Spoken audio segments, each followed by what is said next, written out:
नमस्कार दोस्तों, आज मैं आपको बताऊंगा what is accounting and need of accounting, कि अकाउंटिंग क्या होती है और हमें अकाउंटिंग की जरूरत क्यों पड़ती है। दोस्तों देखिए, कोई भी व्यक्ति है, अगर कोई भी बिजनेस है मैन है, या मान लीजिए मैं भी कोई बिजनेस करता हूं, तो जब भी हम कोई बिजनेस करते हैं तो बिजनेस में हम बहुत सारी ट्रांजेक्शन करते हैं, हम बहुत सारा लेन देन करते हैं और हम हर ट्रांजेक्शन को याद नहीं रख सकते। अगर दिन में दो चार ट्रांजेक्शन होगी, मैंने एक दो लोगों को माल बेचा, एक दो से माल खरीदा, एक दो लोगों को पैसे देने हैं, तो वो तो मैं याद रख सकता हूँ।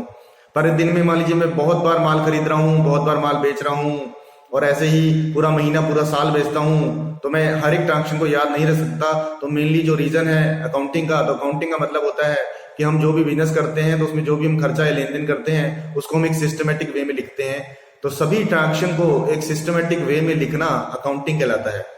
अब दोस्तों बात आती है नीड ऑफ अकाउंटिंग, कि हमें अकाउंटिंग की जरूरत क्यों पड़ी। तो पहला तो मैंने आपको बता ही दिया कि मैक्सिमम नंबर ऑफ ट्रांजेक्शन होती हैं, बहुत सारी ट्रांजेक्शन होती हैं, तो हम हर ट्रांजेक्शन को याद नहीं रख सकते। इसलिए अगर हमने अकाउंटिंग की हुई है, लिखा हुआ है, तो हमें दिमाग पे लोड रखने की जरूरत नहीं है, हम वहां से देख करके बता पाएंगे। उसके बाद अगर मैं कोई भी बिजनेस करता हूं तो उस बिजनेस को करने के बाद मुझे प्रॉफिट हुआ या लॉस हुआ, तो ये मुझे कैसे पता लगेगा? अगर मैंने उसकी काउंटिंग करी हुई है, उसका हिसाब किताब रखा हुआ है। फिर अगर मैं जानना चाहता हूं कि उस बिजनेस में मैंने अपना पैसा कितना लगाया, तो बिजनेसमैन बिजनेस में जो पैसा लगाता है उसे कैपिटल बोलते हैं, तो मैंने कितनी कैपिटल लगाई ये भी मुझे अकाउंटेंसी से पता लगेगा। उसके बाद मैंने बाहर के लोगों का कितना पैसा देना है, मेरी लायबिलिटीज कितनी है, ये भी मुझे अकाउंटिंग से पता लगेगा।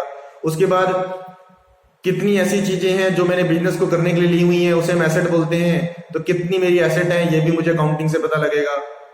प्रॉफिट और लॉस मैंने आपको बता ही दिया है। और उसके बाद मेरी एक्चुअल फाइनेंशियल पोजीशन क्या है, कि मेरे डेटर्स कितने हैं, मेरे क्रेडिटर्स कितने हैं, मतलब कितने लोगों से मैंने पैसा लेना है, कितने लोगों को मैंने पैसा देना है, तो ये भी मुझे पता लगेगा अकाउंटिंग से। और अगर मुझे बैंक से लोन लेना हो, तो लोन लेने के लिए भी मुझे कुछ फाइनेंशियल पोजीशन पता करने के लिए बैंकिंग वाले जो हैं वो मेरे से प्रॉफिट एंड लॉस और बैलेंस शीट मांगते हैं। तो प्रॉफिट एंड लॉस और बैलेंस शीट जो है आपने नाम सुना होगा, तो ये भी मैं अकाउंटिंग में ही करता हूँ। तो अकाउंटिंग की नीड्स इसलिए बहुत ज्यादा पड़ती है। तो अगर मैं प्रॉपर और सिस्टमेटिक वे में अकाउंटिंग करता हूँ तो मुझे कोई भी दिक्कत नहीं है। तो मैंने बहुत ही सिंपल भाषा में आपको समझाया कि अकाउंटिंग क्या है और अकाउंटिंग की आवश्यकता क्यों पड़ती है। बहुत बहुत धन्यवाद।